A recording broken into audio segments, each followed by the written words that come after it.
ഇതെന്തുകൊണ്ടാണ് നമുക്ക് അതിലേക്ക് നമ്മൾ അറിയാതെ നമ്മൾ അതിലേക്ക് ഇറങ്ങി ചെല്ലും വായിക്കുമ്പോൾ.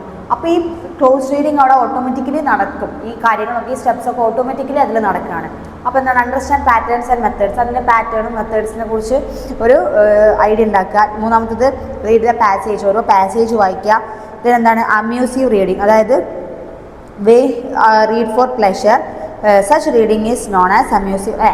നമ്മളൊരു പ്ലഷറിന് വേണ്ടിയിട്ടാണ് വായിക്കുന്നത്, ചെറിയ സന്തോഷത്തിന് വേണ്ടിയിട്ടാണ് വായിക്കുന്നത്, അങ്ങനത്തെ റീഡിങ്ങിനാണ് എന്ന് പറയുന്നത് അമ്യൂസീവ് റീഡിങ് അല്ലേ. ചിലപ്പോൾ വൺ വേർഡിലൊക്കെ ചോദിക്കാം. അമ്യൂസീവ് റീഡിംഗ് എന്ന് പറഞ്ഞാൽ നമ്മളെ പ്ലഷറിന് വേണ്ടിയിട്ട് നമുക്കൊരു സന്തോഷം കിട്ടാൻ വേണ്ടിയിട്ട് വായിക്കുന്ന ബുക്സൊക്കെയാണ് എന്തെന്ന് പറയുന്നത്, അല്ലെ റീഡിംഗ് ആണ് എന്തെന്ന് പറയുന്നത് അമ്യൂസീവ് റീഡിംഗ് എന്ന് പറയുന്നത്. Reading for such reading as the choice of text if the readers preference അല്ലേ. അങ്ങനത്തെ ബുക്സൊക്കെ അല്ലെങ്കിൽ അങ്ങനത്തെ റീഡിംഗ് എന്നൊക്കെ പറയുന്നത് റീഡേഴ്സിൻ്റെ ചോയ്സാണ്, അവരുടെ ഇഷ്ടത്തിനനുസരിച്ചായിരിക്കും റീഡ് ചെയ്യുന്നത്. The reader may ignore unfamiliar words and expressions and sometimes skips complex constructions and details. പിന്നെ എന്താണ് അടുത്തൊരു അത് ക്ലോസ് റീഡിങ്ങിന് വേണ്ട സ്റ്റെപ്പ് എന്ന് പറഞ്ഞാൽ റീഡിങ് ബിറ്റ്വീൻ ദ ലൈൻസ് അല്ലേ. ഓരോ വരികളിലൂടെയും നമ്മൾ എന്ത് ചെയ്യുക, റീഡ് ചെയ്ത് പോവുക. ഓരോ വരികളും എന്താണ് ഉദ്ദേശിക്കുന്നതെന്ന് മനസ്സിലാക്കുക. അത് എന്തൊക്കെയാണ് ആ വരികളിൽ നമുക്ക് ഇപ്പം ജസ്റ്റ് ഒരു എക്സാമ്പിൾ പറയാൻ വെച്ചാൽ ലവ്, ജസ്റ്റ് എക്സാമ്പിൾ. ലവ് എന്ന് പറയുന്നത് ഒരു വേർഡാണ് അല്ലേ. ലവ് എന്ന് പറയുന്നത് ഇങ്ങനെ നോക്കുമ്പോൾ ഒരു വേർഡാണ്.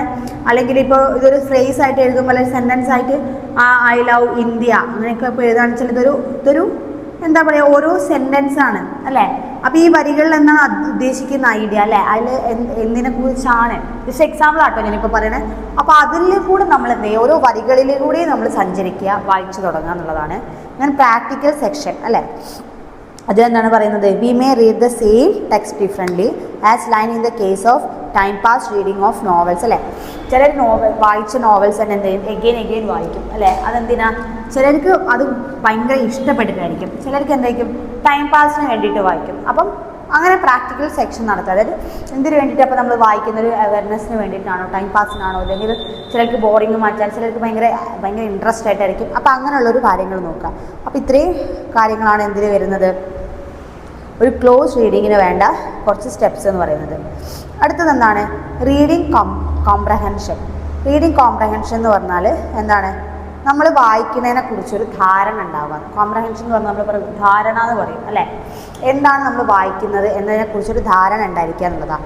അതായത് some people believe that increasing reading proficiency is just for students or professionals, but many of these common people are also struggle with the same issues.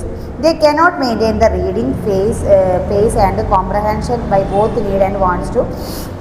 അതായത് നമ്മൾ പറയും വായിക്കുന്നതിന് കോംപ്രഹെൻഷൻ, റീഡിങ് കോംപ്രഹെൻഷൻ എന്ന് പറഞ്ഞാൽ ചില ആൾക്കാർക്ക് റീഡിംഗ് എന്ന് പറഞ്ഞാൽ ഹാബിറ്റ് ആയിരിക്കും. ചിലർക്ക് എന്തായിരിക്കും, ചില ആൾക്കാരെ സംബന്ധിച്ച് അതെന്ന് പറയുന്നത് ജസ്റ്റ് ടൈം പാസിന്, അല്ലെങ്കിൽ അയാൾക്ക് അതിൻ്റെ ഹാബിറ്റ് ഇല്ല. അതായത് നമ്മളിപ്പോൾ വെറുതെ ഇവിടെ ഇരിക്കുമ്പോൾ നമുക്ക് ഒന്നും ചെയ്യാമല്ലോ, അപ്പോൾ നമ്മുടെ മുമ്പിൽ ഒരു ബുക്ക് ഉണ്ടെങ്കിൽ നമ്മൾ എന്ത് ചെയ്യും, ആ ബുക്ക് എടുത്ത് വായിക്കാൻ തുടങ്ങും അല്ലേ. അങ്ങനെ ഓരോ നമുക്ക് എന്താണെന്നുള്ളത്, നമ്മൾ എന്തിനാണ് വായിക്കുന്നുള്ളൊരു ധാരണ, ഒരു കോംപ്രഹെൻഷൻ നമുക്ക് ഉണ്ടായിരിക്കുക എന്ന് പറയുന്നത്. അത് ഓരോ വ്യക്തികളെ ഡിപ്പെൻഡ് ചെയ്തിട്ടായിരിക്കും ഉണ്ടായിരിക്കാം. വായിച്ചാണ് നമുക്ക് എന്ത് ചെയ്യുക, നമ്മളിപ്പോൾ വായനാശീലം തുടങ്ങുമ്പോൾ നമുക്ക് പെട്ടെന്ന് തന്നെ എടുത്തിട്ട് ഒരു നല്ല റീഡർ വായിച്ച അതേ ലെവലിൽ നമുക്ക് ഒരു ബിഗിനർ റീഡർക്ക് വായിച്ചു തുടങ്ങാൻ പറ്റുമോ, ഒരിക്കലും ഇല്ല. അപ്പോൾ നമ്മൾ അതിന് വേണ്ടി ഒരു സ്റ്റെപ്പ് എടുത്ത് വെക്കണം. അപ്പം നമ്മൾ എന്താ പറയുക, കുഞ്ഞു സാധനങ്ങൾ വായിച്ച് വായന എന്ന് പറയുന്നത് ഇത് ഇൻക്രീസ് ചെയ്തിട്ടാണ് നമ്മൾ ഒരു വലിയ റീഡിങ് ഒരു വേർഡിലേക്ക് നമ്മൾ എത്തുക അല്ലേ. അപ്പോൾ ഒരു വേർഡിങ് കോംപ്രഹെൻഷൻ എന്ന് പറയുന്നത് അതാണ്. അതായത് വാട്ട് ഈസ് റീഡിങ് കോംപ്രഹെൻഷൻ എന്ന് പറഞ്ഞാൽ language enables the transmission of knowledge and ideas and convey meaning and view points when written communication is properly interpreted. Reading can be a tremendous source of inspiration, fun and transformation. Writing has the ability to transport readers to new settings, times and occasions. Text can offer alternative viewpoints of the world. അതായത് ഇതിപ്പോൾ എന്താ പറയുന്നത് വെച്ചാൽ വായനയെ കുറിച്ച് തന്നെയാണ് പറയുന്നത് അല്ലേ. വായന എന്ന് പറഞ്ഞാൽ നമ്മൾ നേരത്തെ ഡിസ്കസ് ചെയ്ത് പോയ കാര്യങ്ങളൊക്കെ തന്നെ. ലാംഗ്വേജ്, വായന എന്ന് പറഞ്ഞ ഒരു ഭാഷയാണ് വായന എന്ന് പറഞ്ഞാൽ അല്ലേ. നമ്മൾ വായിക്കുക എന്ന് പറയുന്നത് ഒരു ഭാഷയാണ്. നമ്മൾ ഇപ്പം ഇംഗ്ലീഷിലായാലും ശരി, ഈ മലയാളത്തിലാണെങ്കിലും ഹിന്ദിയിലാണെങ്കിലും നമ്മൾ ഒരു ഭാഷയിലൂടെയാണ് നമ്മളത് കടന്നു പോകുന്നത് അല്ലേ. എപ്പോഴും അതൊരു റിട്ടൺ വേർഡാണ്. ആ വേർഡ് എന്ന് പറഞ്ഞാൽ ഇറ്റ്സ് എ ലാംഗ്വേജ് ആണ്. അപ്പം അതിലെന്ത് ചെയ്യും, അതിൽ ഒരുപാട് മീനിങ്സ് കൺവേ ചെയ്യും, ഒരുപാട് ഇമോഷൻസ് കൺവേ ചെയ്യും, ഐഡിയാസ് കൺവേ ചെയ്യും. അങ്ങനെയുള്ള കുറേ ഒരു വേർഡിലേക്കാണ് നമ്മൾ പോകുന്നത്. ദെൻ ദേ ക്യാൻ കൈൻഡ്ലി ഒക്കെ ഇമാജിനേഷൻ ടു പ്രൊക്കെ അല്ലേ, നമ്മൾ വായിക്കുന്ന സമയത്ത് നമ്മളൊരു ഇതിലേക്ക് പടക്കും, നമുക്ക് അതിൻ്റെ ഒരു ഇമാജിനേഷൻ കിട്ടും. നമ്മൾ എത്ര ആൾക്കുണ്ട് എന്നറിയില്ല, അല്ലെങ്കിൽ എല്ലാവരും ഉണ്ടോ എന്നറിയില്ല, നമ്മൾ വായിക്കുമ്പോൾ നമുക്ക് അതിൻ്റെ ഒരു സിനിമ കാണുന്ന പോലെ നമ്മളത് വിഷ്വലൈസ് ചെയ്ത് തുടങ്ങും വായിക്കുമ്പോൾ അല്ലേ. അപ്പോൾ എന്തൊരു കാര്യം ഇപ്പോൾ ഒരു പൂവ് എന്നൊക്കെ പറയുമ്പം ഓട്ടോമാറ്റിക്കലി നമ്മളെ മൈൻഡിലേക്ക് ഒരു പൂവിൻ്റെ ഒരു ഇമാജിനേഷൻ വരും അല്ലേ. അങ്ങനെ ഒരു വിഷ്വലും കൂടി അവിടെ എന്താവും ഓട്ടോമാറ്റിക്കലി ജനറേറ്റ് ചെയ്ത് വരുന്നുണ്ട് അല്ലേ. അപ്പോൾ എന്താണ് The chapter will explore the variety of written language and complex procedures. അപ്പോൾ അതിനെക്കുറിച്ചൊക്കെയാണ് നമ്മൾ ഈ റീഡിങ് കോംപ്രഹെൻഷൻ എന്ന് പറഞ്ഞാൽ നമ്മൾ പഠിക്കുന്നത്. Skills for reading comprehension. എന്തൊക്കെയാണ് റീഡിങ് കോംപ്രഹെൻഷന് വേണ്ട സ്കില്ല് എന്നതാണ്. എന്താണ്? The ability to recognise the words, the capacity to retain information, the combat. അതായത് ഫസ്റ്റ് നമുക്ക് എന്താ വേണ്ടത്, നമുക്ക് അതിനൊരു അറ്റൻഷൻ ഉണ്ടായിരിക്കണം, അല്ലെങ്കിൽ അതിനൊരു എബിലിറ്റി ഉണ്ടാക്കിയെടുക്കുക. എന്തിന്? റീഡിങ്ങിന് വേണ്ടിയിട്ട് അല്ലേ. റീഡിങ് എബിലിറ്റി ഇല്ലാതെ നമ്മളൊരു റീഡ് ചെയ്യാന്ന് പറഞ്ഞാൽ ജസ്റ്റ് അതെന്തായിരിക്കും, അതൊരു ടൈം പാസ് റീഡിങ് ആയിരിക്കും. അപ്പം നമുക്ക് ഇപ്പോൾ കോംപ്രഹെൻസീവ് റീഡിങ് നടത്തണം എന്നുണ്ടെങ്കിൽ നമുക്ക് ആദ്യം എന്താണ്, അതിനൊരു എബിലിറ്റി ഉണ്ടായിരിക്കുക, അതായത് റീഡിങ് എബിലിറ്റി ഉണ്ടായിരിക്കുക. ദെൻ എന്താണ്, നമുക്ക് കുറച്ചുകൂടി ഐഡിയാസ്, നോളജ് അതൊക്കെ വായിക്കുന്നതോടും നമുക്ക് കിട്ടും. അതിനെക്കുറിച്ച് നോക്കുക. Then reading comprehension is a task that is only partially contained inside the text. The interaction between the text and the reader's interpretation of ideas to a deep understanding അല്ലേ.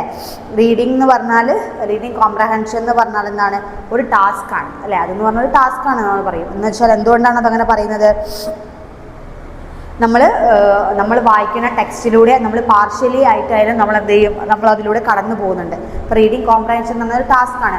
അതായത് ഇപ്പോൾ വായനക്കാരനെ പിടിച്ച് ഇരുത്തുക അല്ലേ, അങ്ങനെ ഒരു ടാസ്ക്കാണ് റീഡിങ് കോംപ്രഹെൻഷൻ എന്ന് പറയുന്നത്. അതിലൊരു ഇൻട്രാക്ഷൻ ആണ് നടക്കുന്നത് രണ്ടാൾക്കാർ തമ്മിൽ. ആരൊക്കെ തമ്മിലുള്ളതാണ്? ഒന്നുമില്ല, ഒന്ന് വായിക്കുന്ന ഒരാളായിരിക്കും, മറ്റത് ആ വേർഡ്സ് അല്ലെങ്കിൽ അതിലെ എന്താ ഇപ്പോൾ പറയുക, നമ്മളെ ബുക്കിലെ വേർഡ്സ്, വരികളായിട്ടുള്ളൊരു ഇൻട്രാക്ഷനാണ് അവിടെ നടക്കുന്നത് റീഡിങ് കോംപ്രഹെൻഷൻ എന്ന് പറഞ്ഞാൽ.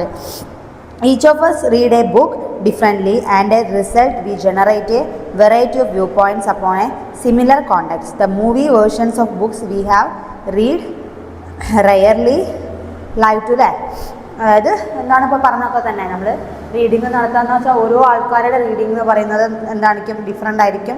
ഓരോ ആൾക്കാരത് വായിക്കുന്നതും അത് മനസ്സിലാക്കുന്നവരുടെ വ്യൂ പോയിൻറ്റ്സ് എന്തായിരിക്കും, എൻറ്റയർലി ഡിഫറൻസ് ആയിരിക്കും. ഞാൻ വായിച്ച ബുക്സിനെ ഉൾക്കൊണ്ട പോലെ ആയിരിക്കില്ല വേറൊരാൾ റീഡ് ചെയ്തിട്ട് ആ ബുക്കിൻ്റെ കാര്യങ്ങൾ ഉൾക്കൊള്ളുക അല്ലെങ്കിൽ അതിനെ മനസ്സിലാക്കുന്നത്. അപ്പം ഓരോരുത്തരെയും വ്യൂ പോയിൻറ്റ്സ് വ്യത്യാസമായിരിക്കും. പക്ഷേ റീഡിങ് എപ്പോഴും എന്താണ്, ഇറ്റ്സ് എ ഗുഡ് ഹാബിറ്റ്. നമ്മൾ എന്ത് വായിക്കണം എന്നുള്ളതിനെക്കുറിച്ചൊരു ധാരണ ഉണ്ടായിരിക്കുക. നല്ല ബുക്സ് നമ്മൾ സിനിമ കാണുമ്പോൾ നല്ലതും ഇൻഫ്ലുവൻസ് ചെയ്യും, ചീത്ത ഇൻഫ്ലുവൻസ് ചെയ്യും. എത്രയോ ആൾക്കാർ സൈക്കോ ടൈപ്പ് ഓഫ് ബുക്സൊക്കെ വായിച്ചിട്ട് സൈക്കോസായിട്ട് നമുക്ക് മൂവീസൊക്കെ കാണാം, അങ്ങനെ പോകുന്നുണ്ട്. അപ്പം നമ്മൾ കോംപ്രഹെൻസീവ് റീഡിങ് നടത്തുക എന്ന് പറയുന്നത് നമുക്ക് എന്താണ് വേണ്ടതെന്നുള്ളൊരു ധാരണ ഉണ്ടായിരിക്കുക. നമ്മൾ എന്തിലേക്കാണ് നമ്മൾ പോകേണ്ടതെന്നുള്ളതൊരു ഫിൽറ്ററിങ് അവിടെ നടത്തിയിരിക്കണം. അതാണ് പറയുന്നത്. ഓക്കെ, നെക്സ്റ്റ് എന്താണ്, അനലൈസിങ് ലിറ്ററേച്ചർ. ഓക്കെ, അടുത്തത് നോക്കുകയാണെങ്കിൽ അനലൈസിങ്, അടുത്തൊരു യൂണിറ്റാണ് അനലൈസിങ് ലിറ്ററേച്ചർ. അനലൈസിങ് ലിറ്ററേച്ചർ ഇതിൽ പറയുന്നത് എന്താണ്,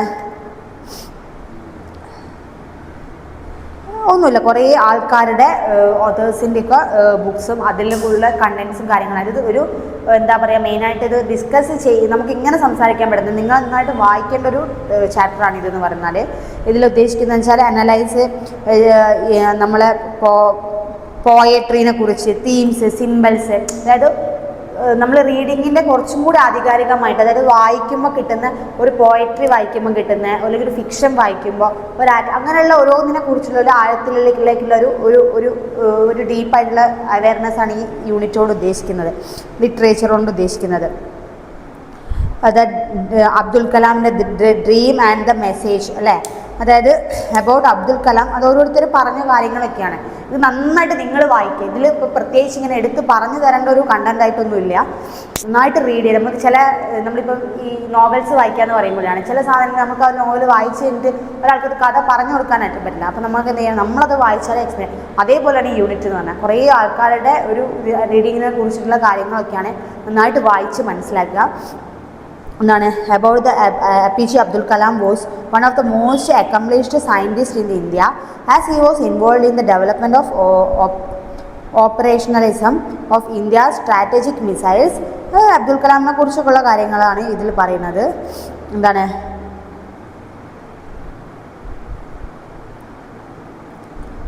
വായനേൻ്റെ ഇമ്പോർട്ടൻസ് എന്താണെന്നുള്ള അനാലിസിസ്, എന്താ ഓപ്പൺ വിൻഡോ ബൈ മ്യൂണോ, അങ്ങനെയുള്ള അവരുടെ വ്യക്തികളുടെ സ്റ്റോറീസ്, തീംസ് ഓഫ് സ്റ്റോറീസ് കാര്യങ്ങളാണ്.